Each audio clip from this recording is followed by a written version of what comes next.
Hi, my name is Gonzales and I'm the author of The Law of Inertia, which comes out on the 16th of October 2018 with Amberjack Publishing. I'm also the author of Only Mostly Devastated, which comes out with Wednesday Books Macmillan next year in 2019. So today what I wanted to have a chat about was how to create character chemistry. Now, chemistry isn't only between characters who are in a romantic relationship. It's really about any two characters that should have an important relationship within the story, whether that's the relationship between two characters who are enemies, whether it's best friends, whether it's familial. So one of the first things that we need to know when it comes to how to create believable chemistry between the characters is two characters have to have really distinct, well-formed personalities to begin with. So you're going to find it quite difficult to create believable banter between two characters that sound exactly the same and have exactly the same opinions. They need to be fully formed so they can bounce off each other. So the same way that you kind of pick a plot and you decide, okay, look, my plot's going to be about X, and then once you have X, you then decide, okay, what is my main character going to be like? There's no point in having a plot with certain obstacles or certain consequences that aren't going to be important for a main character. Obviously, whatever the story is about, your main character should be developed to be really affected by that story. It has to be an actual challenge for them, otherwise it's not interesting to read.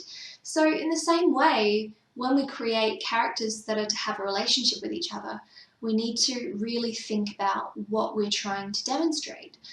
We purposely create characters who have some things in common with each other and some things that are polar opposites, because what we really want to do is we need to be able to have the characters teach each other a lesson.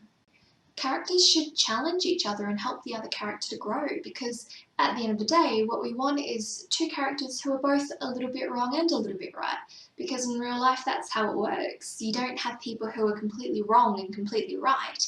You have people who have different experiences and who are able to assist each other to come to see a little bit from their point of view and grow. That is how we grow. So what do we need to keep in mind when we're picking our characters' personalities? So we need to be aware of what the story themes are going to be, because that's going to really help inform what kind of characters we want in our story.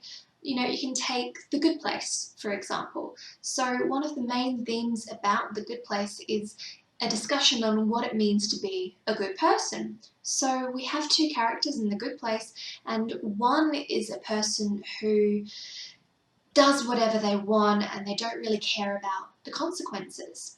And, you know, whatever happens, happens. And then we have that juxtaposed against a character who deeply cares about consequences so much that their actions end up causing negative consequences. So you have these two characters that are opposed, and by playing them off each other, we're able to actually reinforce those story themes and explore the different aspects of what we're trying to say in our stories. Another thing that we can consider is Harry Potter.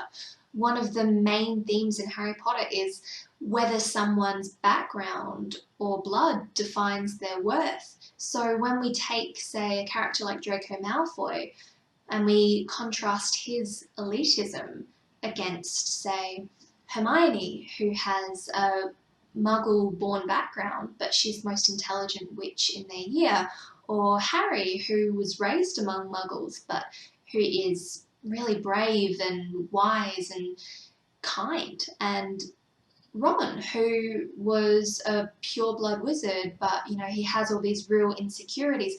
We can take those different aspects of the characters and play them off each other and reinforce the story themes while also giving them things in common and things that they're in opposition with, and they're not talking about nothing. You know, this is all really stuff that's important to the characters, and when it's important to the characters, it's important to the reader, it's important to us.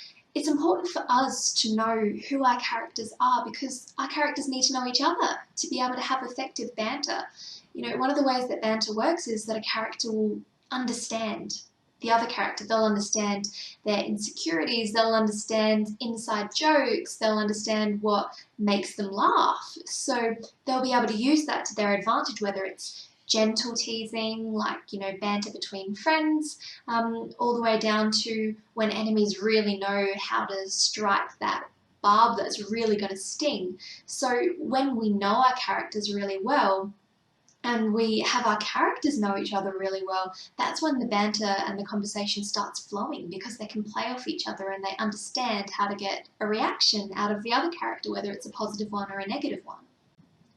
So I mentioned at the beginning of the video that characters ideally need to have something in common. So they don't need to be identical characters. They can be completely different. In fact, the more different and distinct a character is from another character, the better the story works and the more believable their relationship is. So when I say this, for example, one of my best friends is my polar opposite in so many ways. He loves being around people and he has these really strong opinions on politics and sport. Both of those things I care nothing about.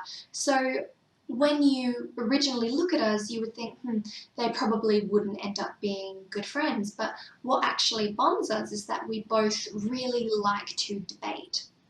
We love to explore ideas, and both of us don't mind being proven wrong. We don't mind coming out of a conversation the loser, as long as the other person in the conversation was able to convince us of why we were wrong. We really like that intellectual stimulation. So even though we don't actually have that much in common on paper, the fact that we like to get the same things out of conversation, we have the same style where we like to challenge and we like to run off with an idea, that gives us chemistry.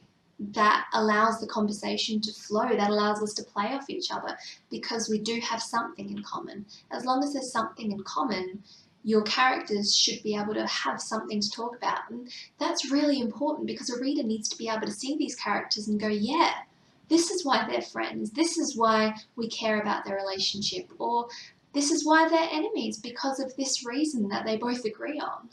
So when we have characters talking like that, when they're having this back and forth banter, it's kind of like an energy exchange. And when we talk about the energy exchange between characters, it's kind of like a dance.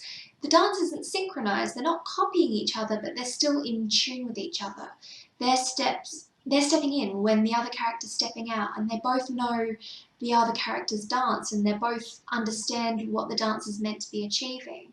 So by this, we can use that to our advantage to know, okay, our characters don't need to be mirror images of each other, as long as they both have the same goals, or they both understand what's going on and they understand where the other person's coming from. So when it comes to these shared interests, they can really be anything. Like I mentioned before, they can be styles of conversation, or they can be common interests. So maybe these two characters happen to be the first ones to notice when someone else is sad, so they're really on the same wavelength there.